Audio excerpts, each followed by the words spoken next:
Startup 06, émission spéciale. Innovative Life 2015.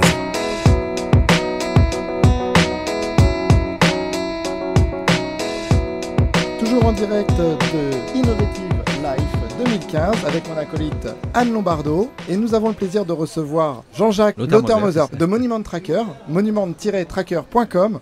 Alors qu'est-ce que c'est que Monument Tracker ? Alors, Monument Tracker s'intéresse à tous les touristes et même citoyens, puisqu'on est très téléchargé par les locaux. Elle vous raconte l'histoire de tout ce qui vous environne au niveau monumental, historique, au niveau des sites remarquables, des façades classées, etc. Et on a pris le parti de traiter de façon exhaustive tout ce qu'il y a.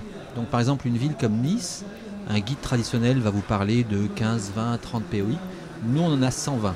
Donc l'idée, c'est qu'à chaque fois que votre regard est accroché par quelque chose... Qu'est-ce que vous appelez POI ? Un POI, pardon. C'est un point of interest, donc c'est un point d'intérêt culturel. Voilà. Donc à chaque fois que votre œil est accroché par une façade, par un bâtiment, par une sculpture, eh bien nous on est derrière, on va vous raconter ce qu'il y a à savoir sur ce lieu en vous géolocalisant. Par le biais d'une application ? Par le biais d'une application exactement mobile. Et le principe est que vous n'avez pas à chercher, votre téléphone vous ne l'avez pas devant vous, il est dans votre poche. Et c'est le téléphone qui va vous alerter au travers d'un SMS. Enfin, c'est pas un SMS, c'est une notification en fait, mais c'est comme un SMS. Il va vous dire, vous avez 3 monuments à proximité ou 5 monuments proches de vous. Si vous avez envie de consulter, vous consultez. Sinon, vous passez votre chemin. Ah, c'est juste génial. C'est-à-dire que lorsqu'on passe devant une belle demeure, ça vibre. On peut avoir l'histoire de, de ce monument ou de cette maison. Voilà. Alors en plus, on a rajouté des fonctionnalités ludiques pour vous pousser. Alors ça, c'est la toute dernière version qui sort aujourd'hui. Alors elle est déjà sur Android et elle devrait arriver dans la journée, je pense, sur Apple. Une exclusivité sur Radio 06. Voilà, exactement. Donc allez nombreux récupérer. C'est un scoop. Voilà, c'est un scoop, exactement. Et donc le principe, c'est de vous challenger. Et donc l'idée, c'est que vous allez voir une barre de progression s'afficher sur votre écran. Quand vous commencez à télécharger l'application, vous êtes, débutant, 0%. Et au fur et à mesure que vous allez découvrir ce qu'il y a à Nice à voir, au travers de votre balade, mais aussi au travers de quiz, au travers de chasse au trésor, au travers de styles architecturaux. On vous explique tout ça en fait. Au travers de missions qu'on vous donne, il y a des concours photos, etc., qui sont animés. Chaque interaction va vous faire gagner des points et vous allez passer du statut de débutant à amateur, puis à expert et peut-être un jour à master. Et le principe du master, c'est qu'il a une connaissance beaucoup plus fine de la destination et lui va être capable ensuite de soumettre aux autres utilisateurs, donc à la communauté, de nouvelles chasses au trésor, de nouveaux circuits thématiques et de nouveaux quiz. Quand vous dites chasse au trésor, je suis resté bloqué sur chasse au trésor. C'est des sortes d'énigmes dans la ville. Alors, ça se passe comment ? En fait, on utilise la réalité augmentée. On va vous amener d'un point à un autre de la ville. Vous allez avoir des objets à collecter, qui sont des objets virtuels. Ça reprend un peu l'idée du géocaching, sauf que vous n'avez pas la gestion de l'objet qui risque de disparaître. Lui, il sera toujours là. L'idée, c'est effectivement de vous interroger sur un site, de trouver sur place sur le site la réponse. Il y a peut-être une plaque commémorative, il y a peut-être un indice au sol ou sur un mur, et qui va vous donner la réponse. Il va vous aider à trouver la réponse. Et dès lors que vous avez bien répondu, le système va vous amener sur un nouveau point. Donc là, ce sont des chasses au trésor qui durent 1h15. Parce qu'on s'est rendu compte là aussi, au début on avait fait ça sur 2h, 2h30. Les parents très vite s'impatientent ou arrêtent ou interrompent la chasse au trésor. Et donc 1h15 c'est le bon format. Voilà. Maintenant si vous arrêtez et que vous prenez un café ou vous arrêtez une terrasse sur le cours Salia par exemple, vous allez pouvoir arrêter votre chasse et la reprendre là où vous l'avez arrêtée. Alors, une petite question en fait, pourquoi avoir voulu créer en fait une application sachant qu'aujourd'hui on a les guides papier, on a les guides physiques. Voilà, alors pour plusieurs raisons. Moi je suis issu du tourisme, moi j'étais directeur de la ville de Cannes pendant 9 ans et j'ai vécu beaucoup de frustration à plein de niveaux. La première frustration c'est finalement on parle toujours de la même chose. On parle toujours des 10-15 points d'intérêt, alors qu'une ville, elle a un patrimoine, elle a une richesse, elle a une histoire. Et donc, le premier besoin, c'est de révéler vraiment la richesse intérieure d'un territoire. La deuxième chose, c'est que j'adore les guides, et moi-même je suis utilisateur de guides, j'aime qu'on me raconte l'histoire, sauf que j'arrive pas toujours au bon moment. Si je viens en séminaire, moi je finis ma journée à 6h, 7h, je vais sortir en ville, je vais voir des choses, mais personne pour me les expliquer. Si je suis italien, il n'y a pas forcément une visite guidée en italien à l'heure que je veux, et la contrainte c'est que moi en vacances, me lever à 8h pour partir faire une visite, non. Moi, j'ai envie de petit déjeuner, tranquille, et partir à l'heure que j'ai envie. Donc, cette première notion de liberté, finalement, je me balade. Confort. Voilà, de confort. Et effectivement, le tout début de l'application, on appelait ça balade libre. C'est où que j'aille, le système me repère et me pousse. J'ai pas de circuit à suivre, il n'y a pas de fléchage. C'est, ouais, je suis en vacances, je suis libre. Et je découvre au fur et à mesure. Je suis animal avant tout, j'ai envie de tourner à gauche, je tourne à gauche, je vais à droite, je vais à droite. Et le système va à chaque fois s'adapter à moi. Donc c'est en fait ça notre première idée. Ensuite, effectivement, on intègre, alors ça c'est dans la toute nouvelle version, et on intègre des audio guides, et on intègre également, là par exemple sur Paris, on a un compteur de rue avec lequel on travaille, et vous allez pouvoir télécharger la visite qui vous plaît. Voilà, avec le compteur de rue, avec un comédien qui va raconter une histoire. Là, par exemple, sur Paris, vous avez l'époque 1900, donc sur les expos universelles. Et on vous fait revisiter Paris avec des visuels à l'appui et avec l'histoire de l'époque. Voilà. Donc, et là, on est capable d'inventer toutes sortes d'histoires. Et donc, on se rapproche en ce moment des guides conférenciers qui vont nous apporter leur contenu. Et là, c'est monétisé très simplement. C'est-à-dire qu'on vend la prestation du guide qui, lui, fait un départ et puis engage un certain nombre de visiteurs avec lui.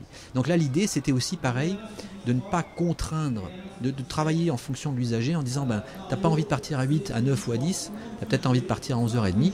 Ok, moi, je suis disponible pour partir à 11h30, par exemple. Quels sont les utilisateurs aujourd'hui de Monument Tracker ? Alors, en tout, on a 1 million d'utilisateurs, 60% sont étrangers. L'application, en fait, a été traduite en 10 langues. Donc, ce sont les villes avec lesquelles nous travaillons qui choisissent les langues en fonction de leur audience. Donc, en 10 langues, sur le territoire français ou au niveau international ? Au niveau international. Aujourd'hui, on a les plus grandes, toutes les villes, par exemple, desservies par Nice, que sont Amsterdam, Londres, Paris bien sûr, Rome, Milan, etc. On est en bout de ligne, donc on a du contenu pour chacune de ces villes. Donc là aujourd'hui vous proposez la nouvelle application sur toutes ces villes ? Oui, chaque ville a sa propre application. Donc ça fait combien de villes au total ? Aujourd'hui on a une 60aine de villes oui. en Europe et en France. Et tout est né à Nice ? Tout est né à Nice, oui. La première application on l'a sortie en janvier 2011 à Nice, c'était notre prototype expérimental et on l'a présenté à la ville de Nice et à l'office de tourisme, à Denis Zanon, le directeur. Et il adorait tout de suite, ça lui a plu. Et ensuite, Cannes nous a appelé, nous a dit je l'avais aussi, Antibes aussi, etc. Et c'est comme ça qu'on a petit à petit essaimé. Voilà. Comment ça se passe pour l'utilisateur ? C'est du contenu enrichi ? Ça veut dire qu'il est obligé de payer ce qu'il veut écouter ? Alors non, l'application est gratuite au départ. C'est-à-dire que vous avez accès à toutes les fonctionnalités en flux RSS. Et ça va chercher dans la base de données toutes les informations qui sont mises à jour. Et ensuite, par contre, on a des fonctions payantes, notamment quand vous allez partir à l'étranger. Pour éviter le roaming, on vous propose d'intégrer toutes les cartes offline, ce qui veut dire que vous coupez vos données à l'étranger quand vous êtes par exemple en Italie et on vous repère de la même façon et vous avez tous vos contenus dans le téléphone. Voilà. Donc là on est sur des solutions à 2-3 euros qui vous permettent d'avoir tout le contenu dans votre téléphone. Voilà. Et ensuite vous créez votre propre compte. Alors oui, très important, ça plaît beaucoup. Toute nouvelle fonctionnalité, c'est que vous pouvez créer votre propre compte dans l'application et en fait ça va enregistrer votre parcours. Donc à la fin d'une journée, vous dites waouh, j'ai marché combien de temps j'ai marché et on va vous dire vous avez marché aujourd'hui 5 km et vous avez toute votre itinérance dans la ville, tous les endroits, ce qui fait que s'il y a un endroit où vous voulez revenir parce que vous avez adoré et que votre compagne n'était pas avec vous, du coup vous pouvez la ramener. La ramener, est-ce qu'on peut réécouter Oui, tous les contenus sont automatiquement accessibles et puis faut pas être à côté du monument pour avoir le contenu accessible. Non, absolument. Vous l'avez en consultation, en recherche, autant qu'en mode alerte. Et ce qui est intéressant, parce qu'en fait c'était une des demandes de nos utilisateurs, c'est vous revenez de Londres par exemple, vous dînez avec des potes et puis vous racontez votre week-end ou vos vacances, lesquels vous disent je vais à Londres moi aussi dans 15 jours, tu peux me donner les endroits où il faut aller ? Bouge pas. Je partage mon profil avec mes amis et j'ai plus à recopier toutes les adresses et tout ce qu'il faut faire.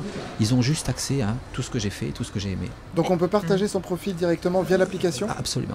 Et on peut laisser des avis sur oui. Les sites Vous pouvez, il y a un petit cœur avec un effet réseau, donc j'aime pas.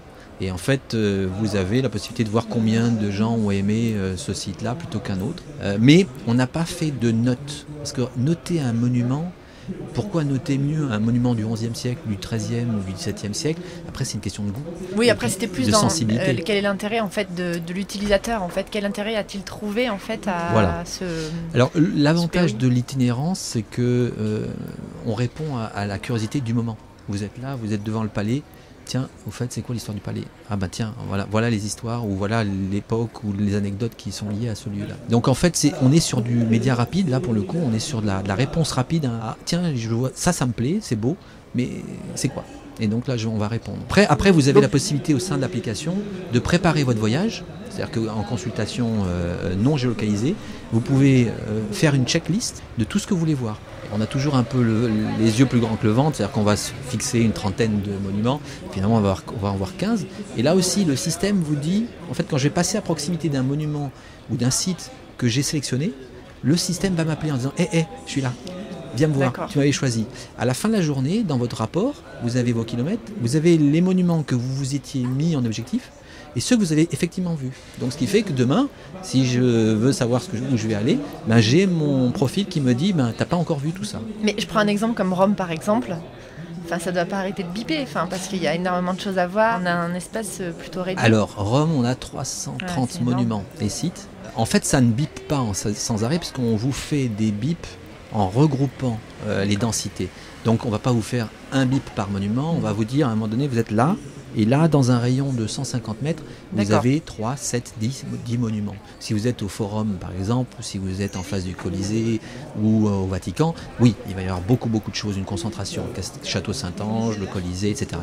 Et donc là, l'idée, c'est, vous avez tout ça autour de vous, et après, vous avez en mode scroll list, vous pouvez voir même ce qu'il y a au-delà des 150 mètres. Donc on n'est pas restrictif.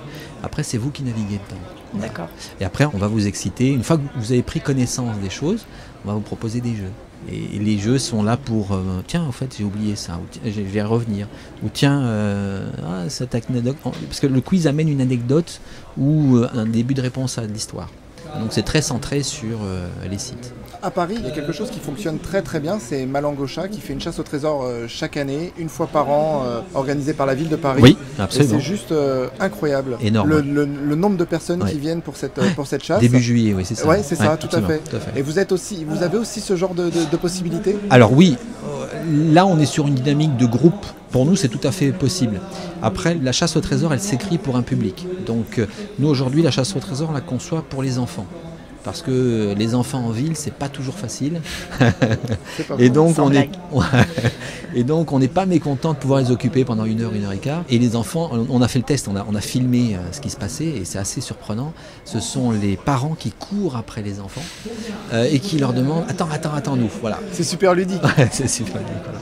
Quelle est la destination favorite alors pour Monument Trackers, ou en tout cas l'application qui a été le plus téléchargée? Celles qui ont connu Paris, mais parce qu'on a forcément une concentration très importante.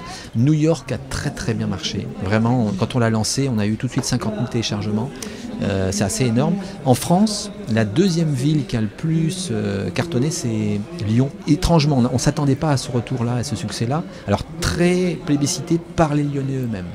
Avec toutes les traboules, avec tout ce qu'il y a à savoir sur Lyon. Il y a moins de tourisme. On dit que Lyon est un petit Paris. Maintenant, Bordeaux se rapproche encore plus. Bordeaux marche très bien. On a même une version chinoise pour Bordeaux. Alors ça, c'est lié au fait que les Chinois viennent à Bordeaux. Pour le vin. Pour le vin, exactement. Et c'est vrai que c'est une des applications aussi qui tourne très bien, très fort. Nous avions Rudy Sall hier au micro de Radio 06 qui nous disait que les Chinois étaient aussi un public prisé sur la Côte d'Azur et qui était en augmentation croissante. C'était assez important. C'est important, oui. Ouais. De plus en plus, l'avantage en plus des Chinois, c'est qu'ils se déplacent non pas en groupe, mais en individuel. Donc c'est un tourisme plus qualitatif. Ils sont encadrés, ils sont accompagnés. On a même des guides chinois qui téléchargent nos applications et qui s'en servent. Quelles sont les prochaines étapes de Monument Trackers? La prochaine étape, alors là c'est un scoop de scoop. On travaille actuellement sur une expérience muséale, voilà, avec une profondeur assez marquée, dans le sens où on va vous expliquer les secrets et les symboles des tableaux. Donc on s'intéresse en particulier aux tableaux. On passe dans un musée, l'idée est très simple, on est devant un tableau, on apprécie son ambiance générale, ça nous interpelle, mais on n'a pas les clés pour comprendre l'histoire de l'art. Et on a rarement un livre de l'histoire de l'art. Et donc là, c'est un concours avec les conservateurs eux-mêmes qui vont nous donner donc cette grille de lecture et qui va permettre à l'individu d'apprécier plus profondément encore une œuvre. Et donc lié à ça, pareil, on réutilise toute la symbolique. Parce qu'on sait qu'en fonction des âges, des périodes, un collier va avoir une symbolique différente, une couleur va avoir une symbolique différente. Et donc on va vous expliquer à telle époque ce que le rouge signifiait, ou le bleu, et ainsi de suite. Pourquoi un collier de perles, pourquoi des cheveux bouclés, les références de l'époque. Voilà. Et quels sont les premiers musées ? Ça, je peux pas vous le dire encore. Moi, je me souviens d'une exposition que j'avais eu la chance de voir au Grand Palais à Paris, et c'était une exposition temporaire. C'était une image peut t'en cacher une autre, et c'était juste exceptionnel, avec du Dali, avec des choses qui sortaient des tableaux qu'on ne voyait pas forcément, et on avait effectivement toute cette information qui nous était donnée par tableau, et je trouvais ça juste génial. Voilà. Alors ce qu'on fera sur l'expérience muséale, c'est que en plus, et ça c'est la demande des conservateurs, c'est que votre navigation va être analysée pour comprendre quel style vous aimez en particulier et ensuite pour vous pousser ce style-là. On est sur des applications qui sont 100% culturelles, il n'y a pas d'intrusion, on ne vend pas. Voilà. J'ai horreur de cette intrusion permanente de publicité, etc. Donc je les shift en général, j'écrase l'appli. Et donc on a fait le contraire. Nous, on travaille pour de la culture, et avec des musées et avec des villes. Voilà. Oui, directement avec les musées, parce qu'aujourd'hui, généralement, les audioguides sont vendus en plus, en supplément. Est-ce qu'ils seront vendus aussi ? Alors ça dépend du musée lui-même. Là, les initiatives sont personnelles à chaque musée. Au début, on explique bien que l'application, pour être appréciée, il faut qu'elle soit prise en main. Donc la gratuité est de mise. Donc il y a un certain nombre de contenus qui vont être gratuitement mis en place. Et par contre, tout ce qui est vocalisation, parce que là, on fait appel à des comédiens, à une mise en scène, eh bien ça restera certainement payant. Mais là encore, il y a certains musées vont faire le choix de le faire en gratuité. C'est leur choix. Voilà, ça on respecte leur idée. Et on ne peut pas avoir un indice sur les musées ? Non, je dois garder un effet de surprise. Juste au niveau des régions, est-ce qu'on est plus dans la région parisienne ou on est plus dans le sud ? On est plus... j'ai cité une des villes qui a bien... Vous en avez cité beaucoup. Hein. Bordeaux, musée d'Hiver. Voilà. Merci en tout cas, c'est juste passionnant de vous écouter. Et en tout cas, il faut aller sur monument-trackers.com et aussi aller télécharger l'application maintenant qui est sur iOS et sur Android. Voilà. Donc n'hésitez pas à aller sur les moteurs pour récupérer ces applications. Merci bien. Merci beaucoup. Bonne journée. À vous aussi. Merci. Au revoir.